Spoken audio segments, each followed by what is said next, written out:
لا إله إلا الله.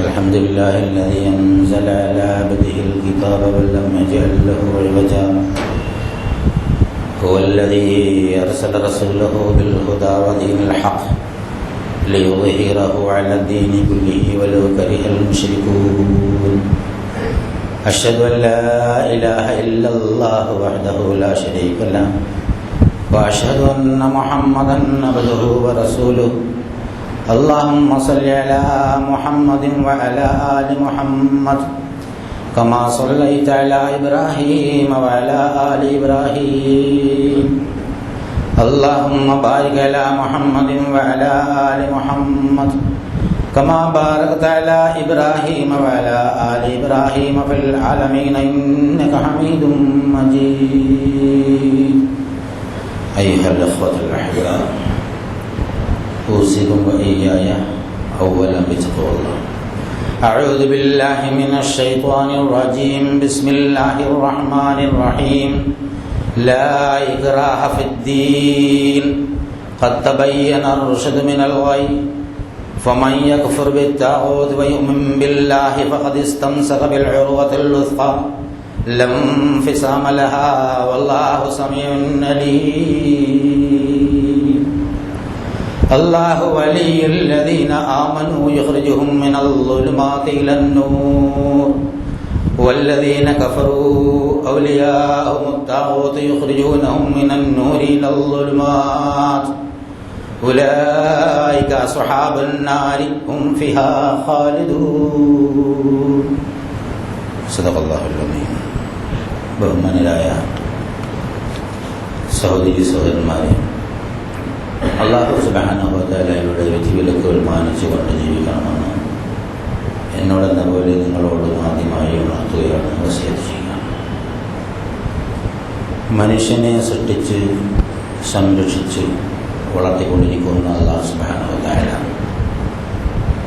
അവന് ജീവിത മാർഗദർശനം കാണിച്ചു കൊടുത്തിട്ടുണ്ട് എന്ന് ആവർത്തിച്ച് ഖുർആൻ നമ്മളോട് പറഞ്ഞുകൊണ്ടിരിക്കുന്ന ഒരു പ്രധാന സംഗതിയാണ്.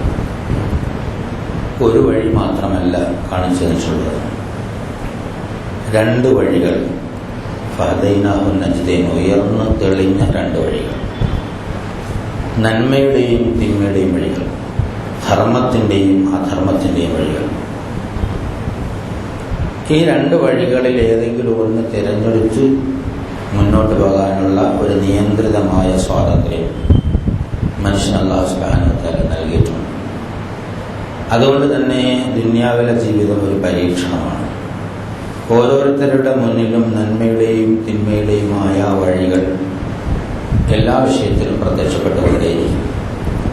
അല്ലാഹു സുബ്ഹാനഹു വ തആലയുടെ തൃപ്തി കരസ്ഥമാക്കുന്ന വഴി ഏതാണ് എന്ന് ബുദ്ധിപൂർവ്വം ആലോചിച്ച് ആത്മാർത്ഥമായി അത് സ്വീകരിച്ച് അതിലൂടെ പോയാൽ ജീവിത വിജയം വരിക്കുമെന്നും ധിക്കാരപരമായ സമീപനം സ്വീകരിച്ചാൽ ജീവിത പരാജയം ഉണ്ടാകുമെന്നും വളരെ വ്യക്തമായി ഒരുപാട് പ്രാവശ്യം ഖുർആനിൽ ആവർത്തിച്ച് പറയുന്ന കാര്യമാണ്.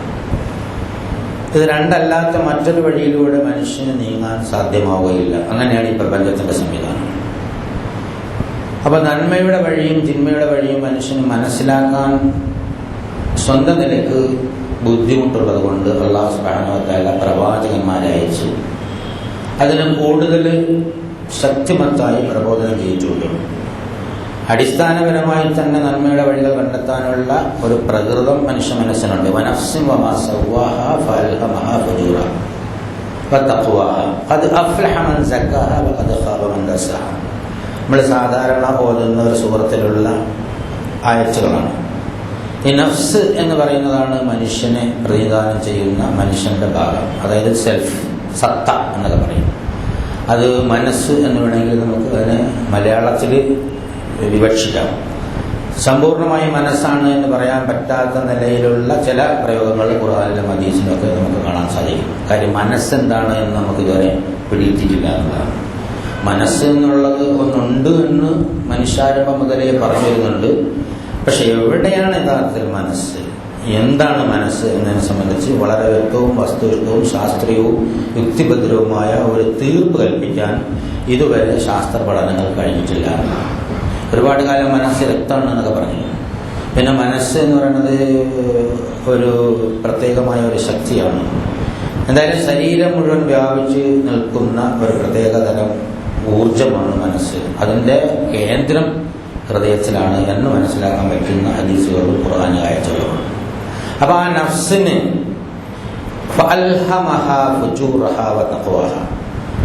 ഇൽഹാം എന്ന് പറഞ്ഞു കഴിഞ്ഞാൽ ലഹിമ എന്നൊക്കെ പറഞ്ഞാൽ വിഴുങ്ങുക. ഈ ഗുളിയ വിഴുങ്ങുന്നതിനൊക്കെ അറബിയിൽ ലഹിമ എന്നാ പറയാം. എന്തെങ്കിലും വായിലിട്ട് വെള്ളം കുഴിഞ്ഞ് വിഴുങ്ങുക.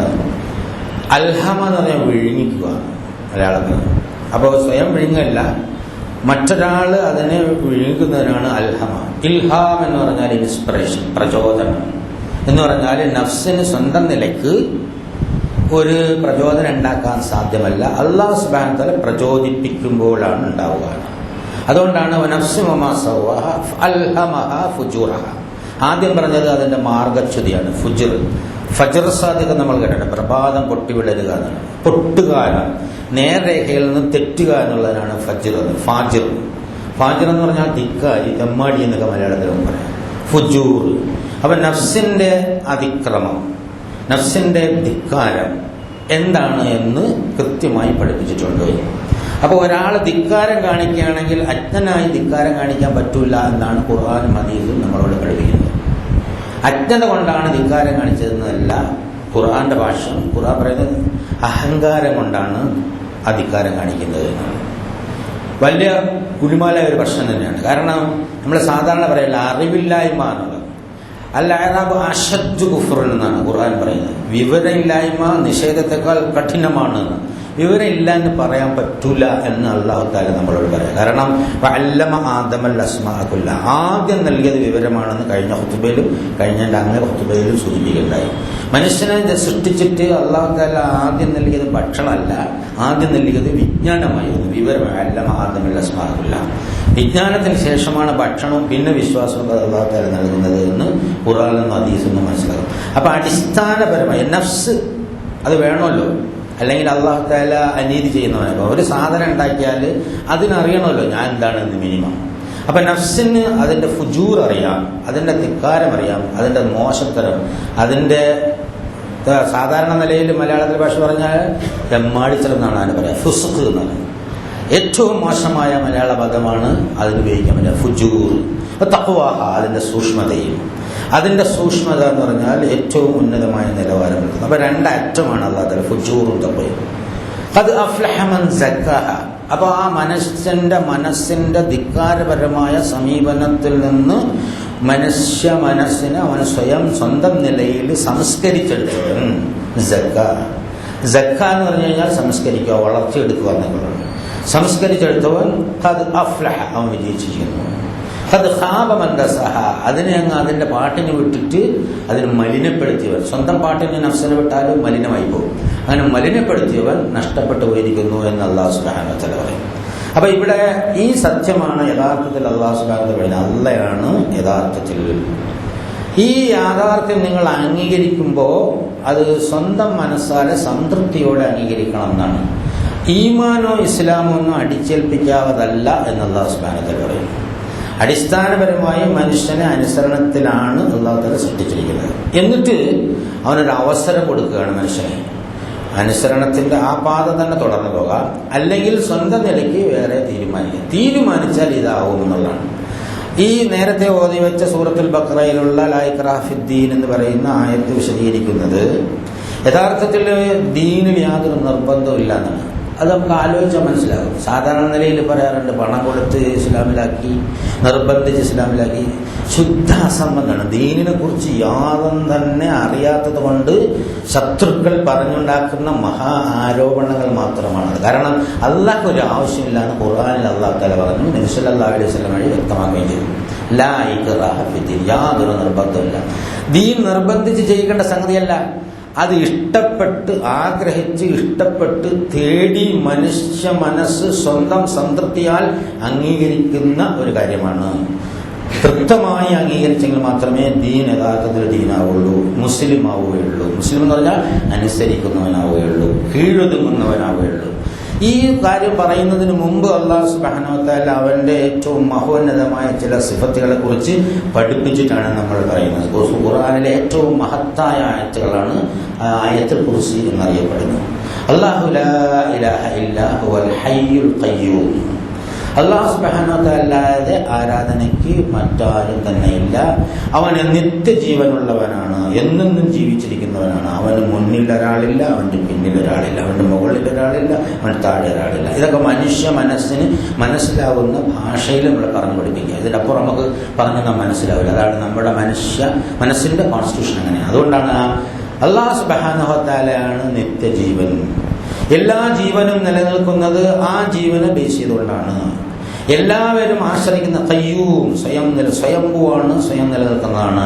ലാ തഅഖുദുഹു സനത്തുൻ വലാ നൗം. അപ്പൊ നിത്യമായി നിലനിൽക്കുന്ന ഈ ജീവൻ അതിനെ ഉറക്കമോ മയക്കമോ ബാധിക്കില്ല. ഉറക്കവും മയക്കവും ബാധിക്കുക എന്ന് പറഞ്ഞാൽ അതായത് കോൺഷ്യസ് മൈൻഡ് ഫെഡാവുക, ബോധ മനസ്സ് മങ്ങിപ്പോവുക എന്നതാണ് മയക്കം ബാധിക്കുക എന്നുള്ളത്. ഉറക്കം ബാധിക്കുക എന്ന് പറഞ്ഞാൽ ബോധ മനസ്സ് വഴി മനുഷ്യനിൽ ഇല്ലാതായി പോവുക എന്നുള്ളത്. ഉറക്കത്തിൽ ഒരാളെ എഴുന്നേറ്റ് ഒരു കുത്തുകുത്തി കഴിഞ്ഞാൽ ഉറക്കത്തിലാണെങ്കിൽ അതിന് കേസില്ല എന്നുള്ളതാണ്. കാരണം ബോധ മനസ്സില്ലാത്ത അവസ്ഥ, വഴിയില്ലാത്ത അവസ്ഥയാണ്. അപ്പൊ ബോധ മനസ്സ് ഉള്ളപ്പോൾ മാത്രമേ മനുഷ്യന് ഉത്തരവാദിത്വം ഉണ്ടാവുള്ളൂ. ബോധമില്ലാത്ത ഒരു മനുഷ്യന് അബോധാവസ്ഥ ഉണ്ടായി. ഫിഖ്ഹിലൊക്കെ ഉള്ളതാണ് ഉലൂഹായിരിക്കുക. ഏത് മനുഷ്യനും ഒരു കുറ്റം ചുമത്തണമെങ്കിൽ അവൻ പ്രായപൂർത്തിയായിരിക്കണം, സ്വബോധമുള്ളവനായിരിക്കണം. ബോധം നഷ്ടപ്പെട്ടു പോയി കഴിഞ്ഞാൽ ഇപ്പൊ ഇന്ത്യൻ ലൂണസി ആക്ടിലും അതിനെ സംബന്ധിച്ച് ഒരുപാട് പറയുന്നുണ്ട്. അതായത് ബോധമില്ലാത്ത നിലയിൽ ഇപ്പൊ ആളുകൾക്ക് വേറെ ആളുകളെ പറ്റിക്കണമെങ്കിൽ ലൂണസി ആക്ടിൽ ചേർത്തിട്ട് ചില കളികളൊക്കെ കളിക്കുന്ന നമ്മുടെ നിയമ മേഖലയിലൊക്കെ നമ്മൾ കണ്ടിട്ടുണ്ടാവും, പത്രങ്ങളിലൊക്കെ വായിച്ചിട്ടുണ്ടാവും. അപ്പോ ബോധ മനസ്സിനെ സംബന്ധിച്ചിടത്തോളം ശരിക്കും അവൻ ഇന്നതാണ് അറിവുണ്ടാവണം. അപ്പൊ അങ്ങനെയുള്ള ആളെ മയക്കവും ഉറക്കമൊന്നും ബാധിക്കാൻ പാടില്ല. മനുഷ്യന് മാത്രമേ മയക്കവും ഉറക്കമുണ്ടോ.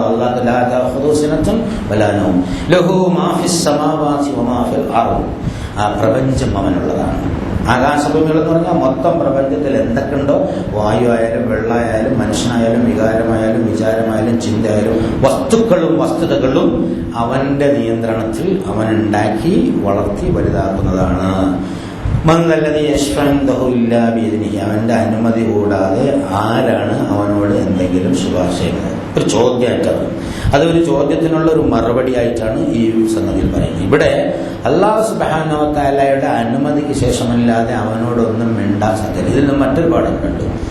നമുക്ക് ദ്വാരക്കാൻ ഒരു തൗഫീഖ് കിട്ടിയിട്ടുണ്ടെങ്കിൽ നമ്മൾ മനസ്സിലാക്കേണ്ടത് അല്ലാഹു നമ്മൾ അനുവദിച്ചിരിക്കുന്നു എന്നാണ്. നമ്മൾ സ്വന്തം നിലയ്ക്ക് ഉണ്ടാക്കിയതല്ല.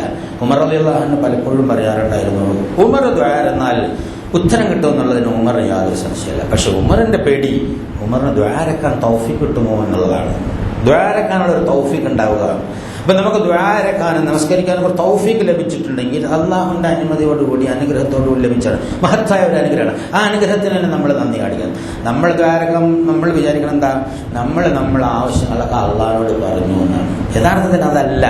അള്ളാഹു തആല ആവശ്യത്തെക്കുറിച്ച് ബോധ്യപ്പെടുത്തുകയും അള്ളാഹുവിനോട് ചോദിക്കാനുള്ള ഒരു ഇൻസ്പിറേഷൻ, ഒരു ഹിദായത്ത്, ഒരു തൗഫീഖ്, ഒരു കാരുണ്യം നമുക്ക് നൽകുകയും ചെയ്തതിന്റെ പേരാണ്. ഒരാൾ ഒരു ചെറിയ ദ്വാരന്നാൽ ഒന്നുകിൽ അത് കൊടുക്കും, അല്ലെങ്കിൽ അതിനേക്കാൾ ഉത്തമം കൊടുക്കും, അല്ലെങ്കിൽ അതിന്റെ പരലോകത്തേക്ക് മാറ്റുക. എന്തായാലും അത് നഷ്ടപ്പെട്ടു പോണ പ്രശ്നമില്ല. അള്ളാഹു മാനിനും മഹാനുമാണ്. അടിമ എപ്പോഴെങ്കിലും കയ്യോർത്തി എന്തെങ്കിലും ചോദിച്ചാൽ വെറും കൈയോടെ വിടുന്നത് അള്ളാഹു ലജ്ജിക്കുന്നു എന്ന് റസൂലുള്ളാഹി സ്വല്ലല്ലാഹു അലൈഹി വസല്ലം പറഞ്ഞു. അപ്പൊ ഏതൊരു അടിമ എന്തെങ്കിലും ഒരു ആവശ്യം ആത്മാർത്ഥമായി അള്ളാഹുവിനോട് ചോദിച്ചാൽ കിട്ടാതിരിക്കുന്ന പ്രശ്നമില്ല. അപ്പൊ നമ്മൾ ദ്വാരക്കുമ്പോൾ ഈ ആയത്തിന് അങ്ങനെയും കൂടി ഒരു സൂചനയുണ്ട്. മന്ദല്ലദീ യശ്ഫഉ ഇല്ലാ ബിഇദ്നിഹി യഅലമു മാ ബൈന ഐദീഹിം വമാ ഖൽഫഹും എന്ന് പറഞ്ഞാൽ അവരുടെ മുന്നിലും പിന്നിലും എല്ലാം അറിയാവുന്നതാണ്. ത്രികാലജ്ഞാനനാണ്. അവർക്ക് എന്താണ് ഇപ്പോൾ ഉള്ളതെന്നറിയാം, വർത്തമാനം അറിയാം, ഇന്നലകളിൽ എന്താണെന്നറിയാം, നാളെ എന്തറിയാം. എവർ പ്രസന്റ് ആണ് അല്ലാഹു സുബ്ഹാനഹു വ തആല സംബന്ധിച്ചിടത്തോളം. ത്രികാല മനുഷ്യന് മാത്രമുള്ളതാണ്.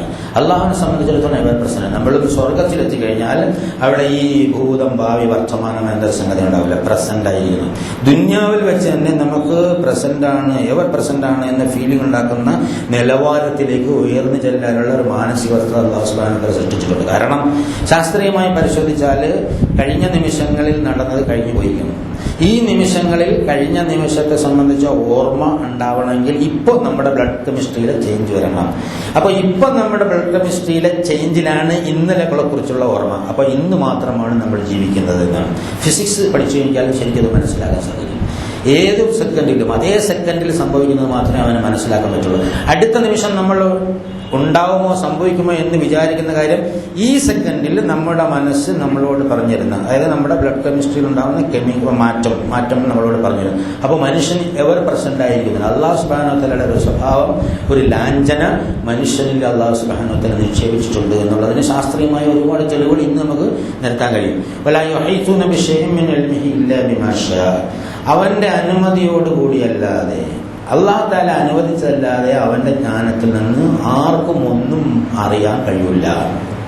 വലിയ മഹത്തായ സംഗതിയാണ്. നമുക്ക് എന്തെങ്കിലും ജ്ഞാനം ഉണ്ടെങ്കിൽ അല്ലാഹു സുബ്ഹാനഹു വ തആലയിൽ നിന്നുള്ളതാണ്.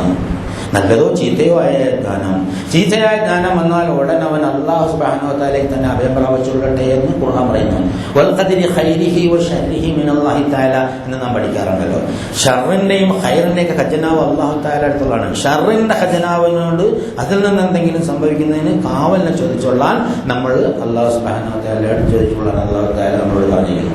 പോസിറ്റീവായിട്ടുള്ള സംഗതികൾ മലക്കിൽ നിന്നാണ്. അത് എപ്പോഴും മനുഷ്യനെ ഉയർച്ചയിലേക്കും നന്മയിലേക്കും കൊണ്ടുപോകുന്നത്. നെഗറ്റീവായി വരുന്ന സംഗതികൾ, മോശമായ സംഗതികൾ ഹമസ് ഷൈത്താനാണ്, ടച്ച് ഓഫ് ഷൈത്താൻ, അതായത് ഷൈത്താന്റെ സ്പർശമാണ്.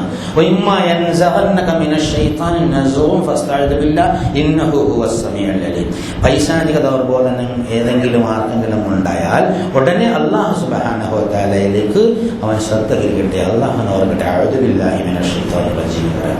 ദേഷ്യം വരുമ്പോൾ അഊദു ബില്ലാഹി മിനശ് ശൈത്താനിർ റജീം പറയാം. ആളുകളോട് ചൂടാവാൻ തോന്നുമ്പോൾ, ചീത്ത പറയാൻ തോന്നുമ്പോൾ അഊദു ബില്ലാഹി മിനശ് ശൈത്താനിർ റജീം പറയാം. അപ്പൊ സ്വയം നമുക്ക് അടങ്ങാൻ പറ്റുന്നതാണ്.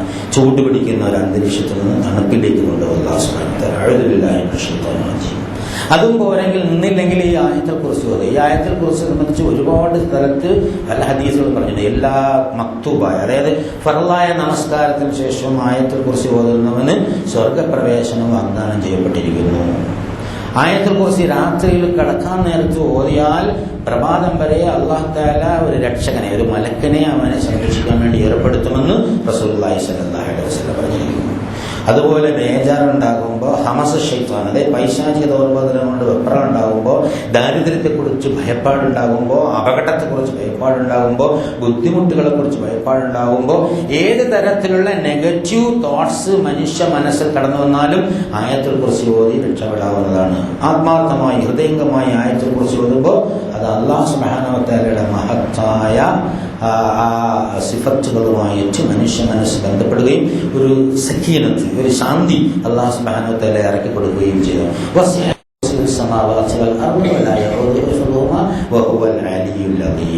അവന്റെ അധികാരം, സിംഹാസനം, കുർസിയിൽ, അർശും കുർസും എന്നൊക്കെ പറഞ്ഞാൽ നമുക്ക് മനസ്സിലാവുന്ന ഭാഷയിൽ പറഞ്ഞാൽ, അർശ് എന്ന് പറഞ്ഞാൽ അധികാരവും സിംഹാസനമാണ്. കുർസി എന്ന് പറഞ്ഞാൽ കുർസി സമാവാത്തുകൾ, അവന്റെ അധികാരം എല്ലാ പ്രപഞ്ചം മുഴുവൻ ചൂഴ്ന്നു നിൽക്കുകയാണ്. അപ്പൊ എവിടെ നിന്ന് എന്ത് സംഭവിക്കണമെങ്കിലും അള്ളാഹ് അറിയണം, അള്ളാഹ് അനുവദിക്കണം. അള്ളാഹുവിന്റെ അനുമതിയോടുകൂടി അല്ലാതെ യാതൊന്നും തന്നെ ആരെയും ബാധിക്കൂല. അപ്പൊ ഞാൻ അള്ളാഹുവിന്റെ അടുത്താണ്, എന്റെ ഉറക്കത്തിലും അള്ളാഹുവിന്റെ സംരക്ഷണയിലാണ്, എന്റെ നടത്തത്തിലും അള്ളാഹുവിന്റെ സംരക്ഷണയിലാണ്, എന്റെ മരണത്തിലും അള്ളാഹുവിന്റെ സംരക്ഷണയിലാണ്, എന്റെ ജീവിതത്തിലും അള്ളാഹുവിന്റെ സംരക്ഷണയിലാണ്. അപ്പോൾ ജീവിതത്തിലും മരണത്തിലും അള്ളാഹുവിന്റെ സംരക്ഷണയിലാണ്. ഇതാ മരിക്കാൻ പോകുന്നു എന്ന് മരണത്തെ മുഖാമുഖം കാണുന്ന രോഗത്തിലോ ആക്സിഡന്റിലോ ഒക്കെ ഈ മനസ്സ് കിട്ടുന്ന മനുഷ്യനെ സംബന്ധിച്ചിടത്തോളം ഭയങ്കരമായ മെന്റൽ പവർ ആയിരിക്കും. അതായത് എന്റെ ജീവിതവും എന്റെ മരണവും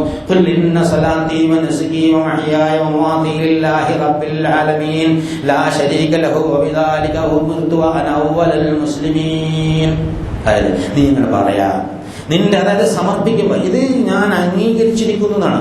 അള്ളാഹുവാണ് നാഥൻ, ആരാധനയ്ക്ക് അർഹനായ അവനല്ലാതെ മറ്റാരുമില്ല.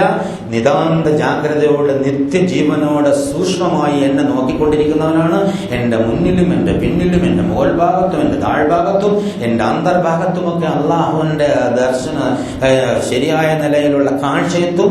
എൻ്റെ വികാരങ്ങളെക്കുറിച്ച് അവനറിയും, എൻ്റെ വിചാരങ്ങളെക്കുറിച്ചറിയും, എൻ്റെ ചിന്തയെക്കുറിച്ചറിയും, എൻ്റെ ആഗ്രഹങ്ങളെക്കുറിച്ചറിയും, എൻ്റെ ദുരാഗ്രഹങ്ങളെക്കുറിച്ചറിയും, എൻ്റെ പട്ടിണിയെക്കുറിച്ചറിയും, എൻ്റെ വേദനയെക്കുറിച്ചറിയും, എൻ്റെ പ്രയാസത്തെക്കുറിച്ച് അവനറിയും, എൻ്റെ രോഗത്തെക്കുറിച്ചറിയും, എൻ്റെ ആരോഗ്യത്തെക്കുറിച്ച് അവനറിയും, എൻ്റെ ധനസ്ഥിതിയെക്കുറിച്ച് അവനറിയും, എൻ്റെ മറ്റെല്ലാ ഇടപാടുകളെ കുറിച്ചും അവനറിയും. അതുകൊണ്ട് ഞാൻ ഈ അള്ളാഹുവിലേക്ക് മുഖം തിരിച്ചിരിക്കുന്നു. അവനാണ് യജമാനൻ, അവനാണ് സൃഷ്ടാവ്, അവനാണ് സംരക്ഷകൻ, അവനാണ് നാഥൻ.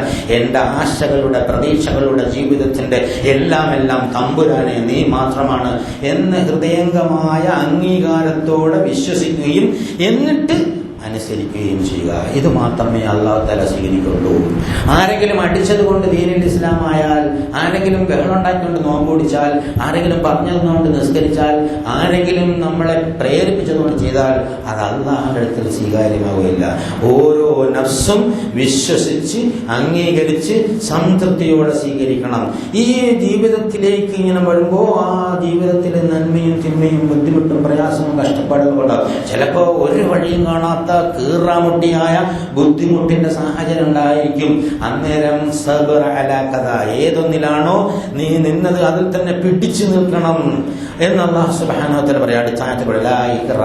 ഇതൊക്കെ യാഥാർത്ഥ്യമാണ്. ഇത് യാഥാർത്ഥ്യത്തിൽ യാതൊരു നിർബന്ധമില്ല. മനുഷ്യരെ നന്മ എന്താണെന്ന് ഞാൻ വ്യക്തമാക്കി, തിന്മ എന്താണെന്ന് വേർതിരിച്ച് കാണിച്ചു തന്നു. ആരെങ്കിലും അതിര് കവിച്ചിലിനെ, ധിക്കാരത്തെ, പരദൈവങ്ങളെ തള്ളിക്കളഞ്ഞിട്ട് അല്ലാഹു സുബ്ഹാനഹു വ തആലയിൽ ഈ പറഞ്ഞ അല്ലാഹുവിൽ വിശ്വസിക്കുകയാണെങ്കിൽ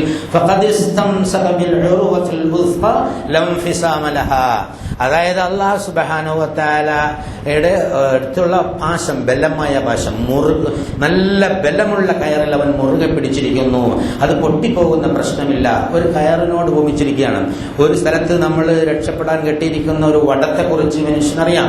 ആ കയറ് പിടിച്ചാൽ പൊട്ടൂല എന്ന് ഉറപ്പുള്ള ഒരു കയർ, അതിനോട് ഉപമിച്ചിരിക്കുകയാണ്. അല്ലാഹു സുബ്ഹാനഹു വ തആലയിൽ വിശ്വസിച്ചവൻ പിൻകുറി അങ്ങനെയാ പറയുന്നത്. അല്ലാഹു സമീഉൻ അലീം. അല്ലാഹു തആല എല്ലാം കേൾക്കുന്നവനാണ്, എല്ലാം അറിയുന്നവനാണ്. അതായത് എന്തൊക്കെ സംഭവിക്കുന്നുണ്ട് അതൊക്കെ അള്ളാഹു അറിയും എന്ന ബോധത്തോടുകൂടി ഉറപ്പിച്ചിങ്ങനെ പിടിച്ചു കൊടുക്കുക. അള്ളാഹു സമീഉൻ അലീം. എന്നിട്ട് അങ്ങനെ വിശ്വസിക്കുന്ന പിടിക്കുന്ന ആളുകളെ അള്ളാഹു തആല അല്ലാഹു വലി, അള്ളാഹു ആണ് അവരുടെ പ്രൊട്ടക്ടർ. അല്ലാഹു വലിയുല്ലദീന ആമനു യുഖ്രിജുഹും മിനൽ-ളുലുമാതി ഇലൻ-നൂർ. അന്ധകാരങ്ങളിൽ നിന്ന് പ്രകാശത്തിലേക്ക് മനുഷ്യനെ നയിക്കുന്നത് അള്ളാഹുവാണ്. ആ അള്ളാഹുവാണ് സത്യവിശ്വാസികളുടെ രക്ഷകൻ.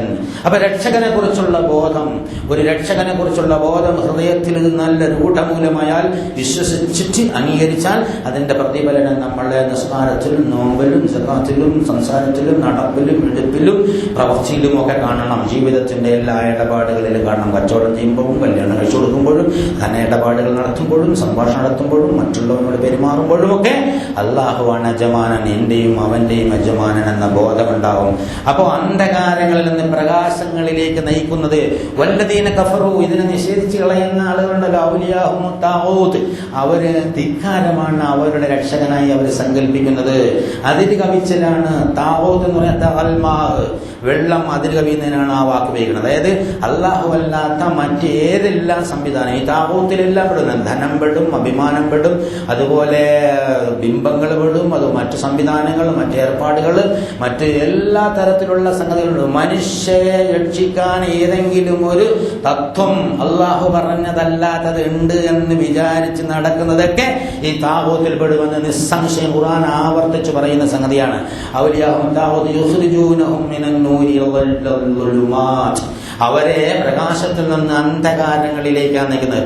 ഈ അന്ധകാരങ്ങൾ അസൂയാണ്, പകയാണ്, വിദ്വേഷമാണ്, വൈരാഗ്യമാണ്, വെട്ടുപിടിയാണ്, അഴിമതിയാണ്, കൈക്കൂലിയാണ്, കൊലപാതകമാണ്. കാരണം എന്തിനാണ് മറ്റുള്ളവരെ കൊല്ലുന്നത്?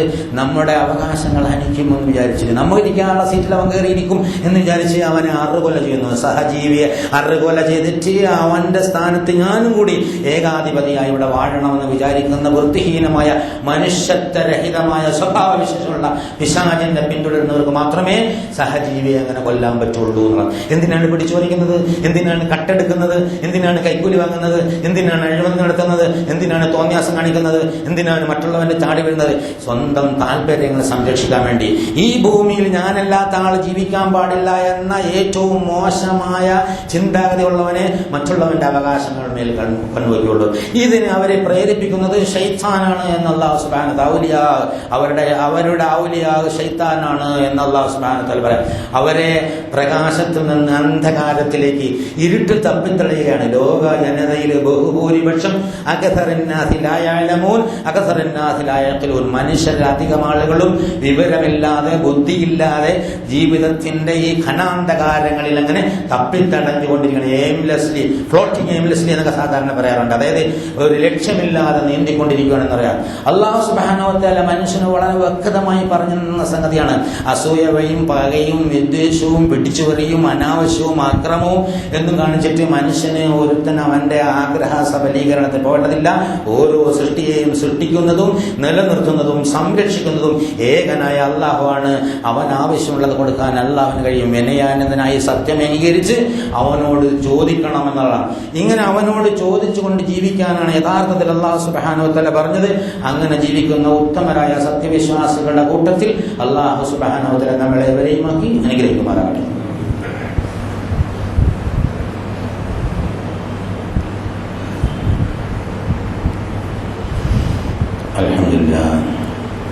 അൽഹംദുലില്ലാഹി ഹംദൻ കസീറൻ തയ്യിബൻ മുബാറകൻ ബിഗൈരി ജലാലി വജ്ഹിഹി വഅദീമ സുൽത്താനിഹി സുബ്ഹാനക ലാ നസീദന കമാ സനൈത നഫ്സഹു ലകൽ ഹംദു ഹത്താ തർളാ.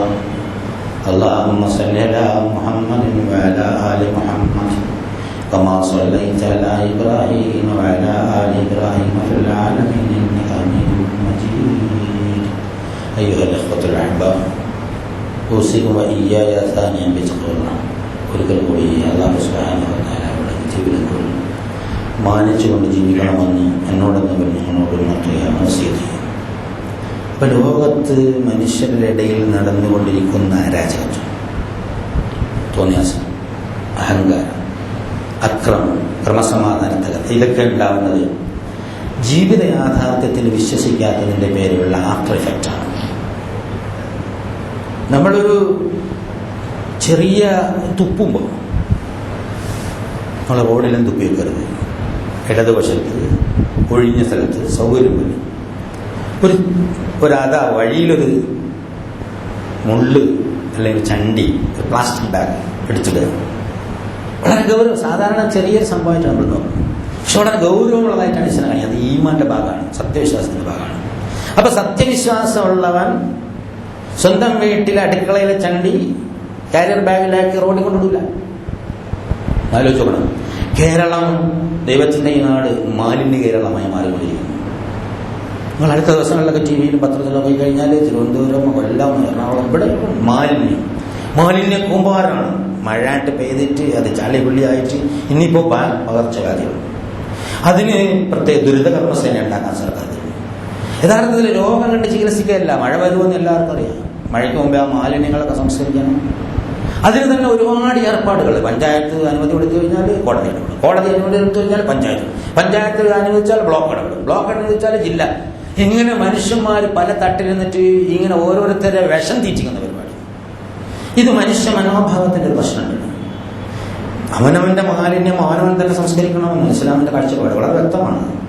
അതിന് സൗകര്യമില്ലാത്തവർക്ക് കൂട്ടായ ശ്രമങ്ങൾ നടത്തണം. ഇത് സത്യവിശ്വാസത്തിന്റെ ഭാഗമാകുമ്പോഴാണ് ജീവിതത്തിൽ ആശ്വാസം ഉണ്ടാവുക. ഈ ഖുർആനെ നിങ്ങൾക്ക് ഇങ്ങനെ പാരായണം ചെയ്തിട്ട് മടക്കി വെച്ചിട്ട് നടക്കാനുള്ളതല്ല. നിങ്ങളുടെ നിത്യജീവിതത്തിൽ ഇത് പ്രയോഗവൽക്കരിക്കുമ്പോഴാണ് ഇത് ഖുർആനാവുക. മധ്യ കേരളം എന്ന് പറഞ്ഞ് കുറേ ഈ ക്രിസ്മസ്, മറ്റേ പെരുന്നാൾ, നോമ്പൊക്കെ വരുമ്പോൾ, ഓണമൊക്കെ വരുമ്പോൾ കേരളം മുഴുവൻ മധ്യ കേരളമാണ്. ദൈവത്തിന്റെ സ്വന്തം നാട് മദ്യത്തിന്റെ നാടായി മാറും. ഇപ്പൊ മാലിന്യ കേരളമായി. പിന്നെ അക്രമത്തിന്റെയും അരാജകത്തിന്റെയും പത്രം എടുത്തു നോക്കിയാലും ടി വി എടുത്തു നോക്കിയാലും 30 മിനിറ്റ് വാർത്ത പറയുന്ന ഒരു റിലേയിൽ 25 മിനിറ്റും ഒരു കൊലപാതകത്തെ കുറിച്ച് മാത്രം അതിന്റെ ചെറുവിടണം. ഈ രാജ്യത്ത് മനുഷ്യന്മാർ ജീവിക്കുന്നില്ല, അവർക്ക് വേറെ പ്രശ്നങ്ങളൊന്നുമില്ല. കൊല്ലണ്ടെന്നോ കൊല്ലുന്നതിനെ എതിർക്കണ്ടെന്നോ അല്ലെങ്കിൽ അതിന് രഹസ്യമായ കുറെ സംഗതികൾ, അത് സെൻസേഷണൽ ജേർണലിസത്തിന്റെ പുതിയ വഴികൾ തേടിയിട്ട് മനുഷ്യന്റെ മൃദുല വികാരങ്ങളെ വിറ്റ് കാശാക്കുന്ന പത്രക്കാരും ചാനലുകാരും കൂടി ചേർന്നിട്ട് മനുഷ്യൻ എല്ലാവരെയും കൂടെ അങ്ങനെ മയക്കൊടിയിട്ട് കെട്ടിയിടണം. ഒരുപാട് വിലക്കയറ്റം ഏതെല്ലാം തരത്തിൽ വാണം പോലെ കാര്യക്കൊണ്ടിരിക്കും. എന്തിനെല്ലാം വില കയറിക്കൊണ്ടിരിക്കുന്നു. മനുഷ്യനെ സംബന്ധിച്ചിടത്തോളം സത്യവിശ്വാസത്തിന്റെ വീതിയിൽ നിന്ന് വേറെ ഏതൊക്കെ വഴിയിലേക്ക്, പിശാചിന്റെ വഴിയിലേക്ക് നയിക്കുന്ന തരത്തിലാണ് ആളുകൾ നയിച്ചുകൊണ്ടിരിക്കുന്നത്. ഇവിടെ എന്തെല്ലാം പ്രശ്നങ്ങൾ, മനുഷ്യന്റെ ജീവൽപരമായ പ്രശ്നങ്ങൾ, ഒരുപാട് പട്ടിണിപ്പാവങ്ങളുണ്ട്, രോഗികളുണ്ട്, വ്യസനിക്കുന്നവരുണ്ട്, പ്രയാസപ്പെടുന്നവരുണ്ട്, കഷ്ടപ്പെടുന്നുണ്ട്. പക്ഷേ അതെല്ലാം മാറ്റിവെച്ചിട്ട് പുതിയ ഒരു രീതിയാണ് ആഗോളാടിസ്ഥാനം, പ്രത്യേകിച്ച് കേരളത്തിൽ വളരെ കൂടുതൽ വിവാദ വ്യവസായം ഏറ്റവും കൂടുതൽ വളർന്നുകൊണ്ടിരിക്കുന്ന ഒരു കാലഘട്ടത്തിലാണ് നമ്മൾ ജീവിക്കുന്നത്. മനുഷ്യന് ആവശ്യമില്ലാത്ത കാര്യം മുഴുവൻ പറഞ്ഞിട്ട് അട്ടിച്ച് കളിപ്പിക്കുക. ആളുകൾക്ക് കേട്ടാൽ ഛർദ്ദിക്കാൻ പറ്റും, അത് ഓഫാക്കി പോവേണ്ടി വരും. ആ നിലയിലാണ് വീട്ടിൽ ഇതൊക്കെ കേൾക്കാതിരിക്കാൻ നിവൃത്തിയില്ലാത്തൊരു സാഹചര്യം. എന്തൊരു ഭീകരമാണ് അന്തരീക്ഷം എന്നുള്ളതാണ്. ഭരണകർത്താക്കളും വരണീയരും പ്രതിപക്ഷവും പോലീസും പട്ടാളവും നിയമജ്ഞരും എല്ലാവരും എല്ലാവരും വെളിച്ചപ്പാട് തന്നെ, വാളെടുത്തവനെല്ലാം വെളിച്ചപ്പാട്. എല്ലാവരും പത്രത്തിന്റെ മുന്നിൽ വന്നിട്ട് ചാനലിന്റെ മുന്നിൽ വന്നിട്ട് അങ്ങനെ പ്രസ്താവിക്കുന്നത് എന്ത് തോന്നിയാസവും ഈ രാജ്യത്ത് ആർക്കും വിളിച്ചു പറയാമെന്നുള്ള നിലയിൽ ഇവിടുത്തെ ക്രമസമാധാന നില തന്നെ മോശമായി വഷളായിക്കൊണ്ടിരിക്കുന്നു. ഇതൊക്കെ എന്തിന്റെ തകരാറാണ്? യഥാർത്ഥത്തിൽ ഹക്ക് അംഗീകരിക്കാത്ത തകരാറാണ്. അള്ളാഹു ഇല്ലാത്ത ജീവിത ചിന്താഗതി മനുഷ്യനെ കൊണ്ടെത്തിക്കുന്ന ഇത്തരം ആപൽസന്ധികളിലാണ്. ഇത് പറഞ്ഞു കൊടുക്കാൻ ഉത്തരവാദിത്തപ്പെട്ട സത്യവിശ്വാസികൾ ഈ നാട്ടിൽ ജീവിച്ചിരിക്കുന്നുണ്ട്. അവർക്ക് വേറെ പണിയാണ്. അതിലെ പണ്ഡിതന്മാർക്ക് നേതാക്കന്മാർക്ക് വേറെ പണിയാണ്. അതുകൊണ്ട് ഈ യാഥാർത്ഥ്യം പറയാൻ അവർക്ക് മടിയാണ്. അല്ലെങ്കിൽ ഏതെങ്കിലുമൊക്കെ സൈഡിൽ ചേർന്നുകൊണ്ട് സത്യവിശ്വാസത്തിന്റെ യഥാർത്ഥ സംഗതികൾ പറയാൻ നിവൃത്തിയില്ലാത്ത ഒരു സാഹചര്യത്തിലൂടെ ജീവിച്ചുകൊണ്ടിരിക്കുകയാണ്. നമ്മളൊന്ന് ആലോചിച്ചറിയാം, മനുഷ്യനെ മടുപ്പിക്കുന്ന തരത്തിലാണ് സംഗതികൾ നീങ്ങിക്കൊണ്ടിരുന്നത്. സത്യവിശ്വാസമില്ലാത്ത ഒരു സമൂഹം, ഒരു പൊതുസമൂഹത്തിൽ അല്ലാഹു സുബ്ഹാനഹു വ തആല വിസ്മരിച്ചു കളഞ്ഞാൽ, തോന്നിയാസം അരങ്ങേറി കഴിഞ്ഞാൽ അവിടെ മനുഷ്യന്റെ ജനജീവിതം അല്ലാഹു സുബ്ഹാനഹു വൽ ഫസാദ് ഫിൽ ബർരി വൽ ബഹരി ബിമാ കസബത് അയ്ദിൻ നാസ്. ബുദ്ധിയുള്ളവന് ചിന്തിച്ചു നോക്കാം. കടലിലും കരയിലും നാശം വെളിപ്പെടുന്നത് മനുഷ്യകരങ്ങൾ പ്രവർത്തിച്ചതിന്റെ അനന്തരഫലമായിട്ടാണ്. അവർ പ്രവർത്തിച്ചതിന്റെ അനന്തരഫലം അവരെ അനുഭവിപ്പിക്കാൻ നമുക്ക് വിട്ടക്കുകയാണ് എന്നാണ് അല്ലാഹു സുബ്ഹാനഹു വ തആല പറയുന്നത്. ഈ ഒരു സന്ദർഭത്തിൽ വളരെ ഗൗരവപൂർവ്വം സത്യവിശ്വാസികൾ നമ്മുടെ ആദർശം, നമ്മുടെ ജീവിത ചിന്താഗതി അത് നിസ്കാരത്തിൽ ഇങ്ങനെ ആവർത്തിച്ച് ഉരുവിട്ടുകൊണ്ട് മാത്രം നടക്കാനുള്ള അല്ല, പ്രായോഗിക ജീവിതത്തിൽ പ്രകടമാവുന്നുണ്ടോ എന്നുകൂടെ പരിശോധിക്കേണ്ടതാണ്. ഇതിന് രാഷ്ട്രീയമോ വർഗീയമോ മതപരമോ ഭാഷാപരമോ യാതൊരുവിധ അതിരില്ല. അല്ലാഹു ഈ പ്രപഞ്ചത്തിന്റെ യജമാനൻ, നാഥൻ, മനുഷ്യന്റെ നന്മയ്ക്ക് വേണ്ടി പറഞ്ഞു തന്നിരിക്കുന്ന ഈ സംഗതികൾ നമ്മൾ സ്വീകരിക്കുകയും മറ്റുള്ളവർ തിരിച്ചു കൊടുക്കുകയും ചെയ്യുക എന്നുള്ളതാണ്. അതിനാണ് നമ്മൾ പൂർണ്ണമായി സംതൃപ്തിയോട് മുസ്ലിമീൻ. അത് സ്വീകരിച്ചാൽ മാത്രം പോരാ, അത് പ്രാവർത്തികമാക്കി കാണിക്കണം. മുസ്ലിം എന്ന് പറഞ്ഞു കഴിഞ്ഞാൽ അനുസരിച്ച് നടക്കണമെന്ന് പറഞ്ഞാൽ പ്രാവർത്തികമായി കാണിക്കുന്നവർ ഒന്നാമനാണ് ഞാൻ എന്ന് നീ പ്രഖ്യാപിക്കുക എന്ന് റസൂലുള്ളാഹി സ്വല്ലല്ലാഹു അലൈഹി വസല്ലമയോട് റസൂലിനോട് പറയാ. ഇത് അല്ലാഹു ഏകനാണ്, കാര്യങ്ങളുടെ നിയന്ത്രണം അവനാണ്. അവൻ ഇഷ്ടമില്ലാത്ത നിലത്തിൽ എന്തെങ്കിലും തരത്തിലുള്ള പ്രവർത്തനം മറ്റുള്ളവരുടെ അവകാശങ്ങൾ മേൽ കൈവച്ചുകൊണ്ട് പ്രവർത്തിച്ചാൽ നാളെ അല്ലാഹു സുബ്ഹാനഹു വ തആല പിടിക്കും എന്നുള്ളതാണ്. നമ്മളൊരു 5 സെന്റ് ഭൂമിയിൽ ഒരു വളപ്പിലൊരു കെട്ടിടം വെട്ടി താമസിക്കണം, അവിടെ അവകാശം മറ്റവന് ഒരു കാലത്തും ഒരു ചണ്ടി അവിടെ ഇടാൻ പാടില്ല, ഹറാമാണ്, 100% ഹറാമാണ്. നമ്മളെ വീട്ടിൽ നിങ്ങൾ വലിച്ചണ്ടറിയാം, തെരുവിലിടാൻ പാടില്ല, അത് അതിനേക്കാൾ വലിയ ഹറാമാണ്. നമ്മൾ സുബഹിസ്കരിക്കാൻ പോകുമ്പോഴാണ് വണ്ടിയിൽ റോഡിൽ കയറിയത്. ഞാൻ കണ്ണുകൊണ്ട് കണ്ട സംഗതിയാ. സുബഹിസ്കരിക്കാൻ പോകുമ്പോൾ ഇതെടുത്ത് റോഡിലേ കണ്ടിട്ട് പോകും. എന്ത് സുബഹിസ്കാരാണ്, ഇസ്ലാം എന്താണ്, അള്ളാഹ് എന്താണ് ഒന്ന് മനസ്സിലാക്കാൻ കഴിയാത്ത നിലയിലാണ്. കാരണം പറയുന്നതിന്റെ നേരെ വിരുദ്ധമായി പ്രവർത്തിക്കുന്ന ഒരു സമൂഹമായി മാറിപ്പോയി. ഇവിടെ ഇരിക്കണം 5-6 ആളുകളെ കുറിച്ചല്ല, മൊത്തം മനുഷ്യ സമൂഹത്തിന്റെ ചിന്താഗതി അങ്ങനെ പോയിക്കൊണ്ട് നമ്മുടെ സുഖം മാത്രമാണ് ഓരോരുത്തരെ സംബന്ധിച്ചിടത്തോളം പ്രശ്നം. നമ്മുടെ സുഖം മാത്രമാണ് ഓരോരുത്തർക്കുള്ള പ്രശ്നം. അതല്ല അല്ലാഹു സുബ്ഹാനഹു വ തആല അവരുടെ സുഖത്തിൽ നന്മയാണ് അല്ലാഹു സുബ്ഹാനഹു വ തആല ലക്ഷ്യം വെക്കുന്നത്. അതിനാണ് ഇബാദത്തിന്റെ മൂല്യമുള്ളത്. മറ്റത് ഏറ്റവും മോശമായ സ്വാർത്ഥത മാത്രമായിരിക്കും. ദുനിയാവിൽ അതുകൊണ്ട് വലിയ കാലമൊന്നും സൂഹിക്കാൻ പറ്റില്ല, ഇവിടെ എന്തായാലും നശിച്ചു പോകും. ഈ പറഞ്ഞു നടക്കുന്നത് ഒന്നാമതായി പ്രയോഗിക്കാനുള്ള ഉത്തരവാദിത്വം എനിക്കുണ്ട്. ഖുൽ ഇന്നി ഉമിർതു അൻ അഅ്ബുദല്ലാഹ മുഖ്ലിസൻ ലഹുദ്ദീൻ വഉമിർതു അൻ അകൂന അവ്വലൽ മുസ്ലിമീൻ. വളരെ ഹൃദയംഗമായി അല്ലാഹു സുബ്ഹാനഹു വ തആലയെ അംഗീകരിച്ച് അവന് കീഴ്പ്പെട്ട് അവന്റെ നിർദ്ദേശങ്ങളനുസരിച്ച് ജീവിക്കുക. യാതൊരു നിർബന്ധമില്ലട്ടോ, യാതൊരു നിർബന്ധമില്ല. നിർബന്ധമില്ല എന്ന് പറഞ്ഞതുകൊണ്ട് നിങ്ങൾ അങ്ങ് വിട്ടേക്കുമെന്ന് നിങ്ങൾ ഇന്ന ആഴ്ചത്തിനാൽ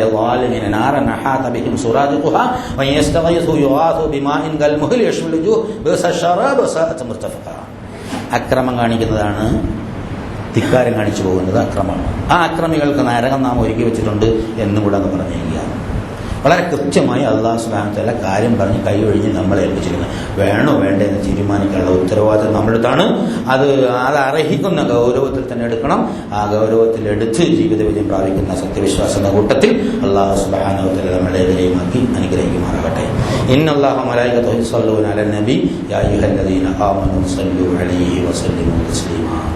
اللهم صل على محمد وعلى آل محمد كما صليت على إبراهيم وعلى آل إبراهيم في العالمين إنك حميد مجيد. اللهم ارض عن أبو بكر وعمر وعثمان وعلي بقية أصحاب رسول الله أجمعين. കാരുണ്യവാനായ തമ്പുരാനെ ഞങ്ങളുടെ എല്ലാവരും പറമ്പുകളും ചെറുപാടും നീ പുറത്തുമാക്കി തന്നെ തമ്പുരാനെ. ഞങ്ങളുടെ മാതാപിതാക്കന്മാർക്കും ഉസ്താദന്മാർക്കും ബന്ധുമിത്രാദികൾക്കും സഹോദരങ്ങൾക്കും സുഹൃത്തുക്കൾക്കും ഭാര്യ സന്താനങ്ങൾക്കും എല്ലാ സത്യവിശ്വാസങ്ങളും നീ പുറത്തുമാക്കി തന്നെ തമ്പുരാനെ. ഞങ്ങളിൽ നിന്ന് മുന്നേ നിന്നിലെത്തിയ മുൻകാല സത്യവിശ്വാസികളുടെ കബറിടങ്ങളെ സ്വർഗ്ഗപൂങ്കാവനങ്ങളുള്ള പൂങ്കാവനങ്ങളാക്കി മാറ്റണേ നാഥാ. റഹ്മാനായ തമ്പുരാനെ, ഞങ്ങളുടെ അകലങ്ങളിൽ ജീവിക്കുന്ന ആളുകൾക്ക് ഹിതമായിട്ടും തപ്പയും ചിത്രമായിട്ടുള്ള ജീവിതങ്ങളെ തമ്പുരാനെ. ശാരീരികവും മാനസികമായ രോഗങ്ങളും പ്രയാസങ്ങളും മാറ്റി ഞങ്ങളെ നീ സുഖപ്പെടുത്തണേ തമ്പുരാനെ. ഒരുപാട് രോഗികൾ, കഷ്ടപ്പെടുന്ന രോഗികളുണ്ട്, ബുദ്ധിമുട്ടുന്ന രോഗികളുണ്ട്, കടം കൊണ്ട് വലയുന്നവരുണ്ട്, പ്രയാസം അനുഭവിക്കുന്നവരുണ്ട്, കച്ചവടത്തിൽ പ്രയാസങ്ങൾ നേരിടുന്നവരുണ്ട്, ജോലിയിൽ പ്രയാസം നേരിടുന്നവരുണ്ട്, കൃഷിയിൽ പ്രയാസം നേരിടുന്നവരുണ്ട്, ജീവിതായോധനത്തിന് വേണ്ടി ഒരുപാട് പ്രയാസങ്ങൾ നേരിടുന്നുണ്ട്. എല്ലാവരുടെ പ്രയാസങ്ങളും ബുദ്ധിമുട്ടുകളും മറ്റേ ആശ്വാസങ്ങൾ അനുഗ്രഹിക്കണേ തമ്പുരാനെ. ദുനിയാവിലും ആഖിറത്തിലും ഞങ്ങളെ രക്ഷിക്കണേ തമ്പുരാനെ. കാരുണ്യവാനായ നാഥ, ഈ ഇസ്ലാമിന്റെ യഥാർത്ഥത്തിൽ ഉൾക്കൊള്ളാനും മറ്റുള്ളവർക്ക് എത്തിക്കാനുള്ള തൗഫീഖ് നൽകണേ തമ്പുരാനെ. ശാന്തവും സമാധാനപരമായ ജീവിതം നയിക്കാനുള്ള തൗഫീഖ് നൽകണേ തമ്പുരാനെ. മരണത്തിന്റെ വേദന നിങ്ങൾക്ക് ലഘൂകരിച്ചിരണേ തമ്പുരാനെ. ഒരു ആത്മസംതൃപ്തിയുള്ള സന്തോഷമായ മധുരകരമായ ഒരു മരണാനുഭവം നീ ഞങ്ങൾക്ക് തരണേ തമ്പുരാനെ. സത്യവിശ്വാസികളുടെ ഹദീസിൽ വിശദീകരിച്ചിട്ടുള്ള മധുരകരമായ മരണാനുഭവം ഞങ്ങൾക്ക് നൽകി അനുഗ്രഹിക്കണേ തമ്പുരാനെ. ആശ്വാസത്തിൽ കബറിടത്തിൽ കഴിച്ചുകൊണ്ടുള്ള തൗഫീഖ് നൽകണേ തമ്പുരാനെ. മഹ്ശറിൽ നീ ഞങ്ങളെ സഹായിക്കണേ തമ്പുരാനെ. നിന്റെ ലിഖാഅ് നൽകി ഫിർദൗസിൽ അനുഗ്രഹിക്കണേ നാഥ. നരകശിക്ഷയിൽ നിന്ന് കാക്കണേ തമ്പുരാനെ. ഞങ്ങളുടെ എല്ലാ വൻപാപങ്ങളും ചെറുപാപങ്ങളും നീ പുറത്തു മാപ്പാക്കി തമ്പുരാനെ. ഞങ്ങളുടെ ദുആ നീ സ്വീകരിക്കണേ തമ്പുരാനെ. അതാ ഞങ്ങളുടെ ദുആ നീ സ്വീകരിക്കണേ തമ്പുരാനെ. അല്ലാഹുവേ, ഈ റജബിലും ശഅബാനും ഞങ്ങൾ ബർക്കത്ത് നൽകുകയും റമളാനെ ഞങ്ങൾക്ക് ഏറ്റവും ഉത്തമമായി സ്വീകരിക്കാനുള്ള തൗഫീഖ് നൽകണേ തമ്പുരാനെ. റജബും ശഅബാനും ഞങ്ങൾക്ക് അനുഗ്രഹപൂർണ്ണമാക്കുകയും റമളാൻ ഞങ്ങൾക്ക് ഉത്തമമായി എത്തിച്ചേരുകയും ചെയ്യണേ തമ്പുരാനെ. റജബും ശഅബാനും ഞങ്ങൾക്ക് അനുഗ്രഹപൂർണ്ണമാക്കുകയും റമളാൻ ഉത്തമമായി എത്തിച്ചേരുകയും ചെയ്യണേ തമ്പുരാനെ. اللهم اغفر للمؤمنين والمؤمنات والمسلمين والمسلمات الأحياء منهم والأموات. اللهم اغفر للمؤمنين والمؤمنات والمسلمين والمسلمات الأحياء منهم والأموات. اللهم أعز الإسلام والمسلمين. اللهم أعز الإسلام والمسلمين. اللهم أعز الإسلام والمسلمين. اللهم انصر أعمال المجاهدين في كل أماكن الأرض يا أرحم الراحمين. ربنا تقبل منا دعانا وتب علينا إنك أنت التواب الرحيم. وآخر دعوانا الحمد لله رب العالمين.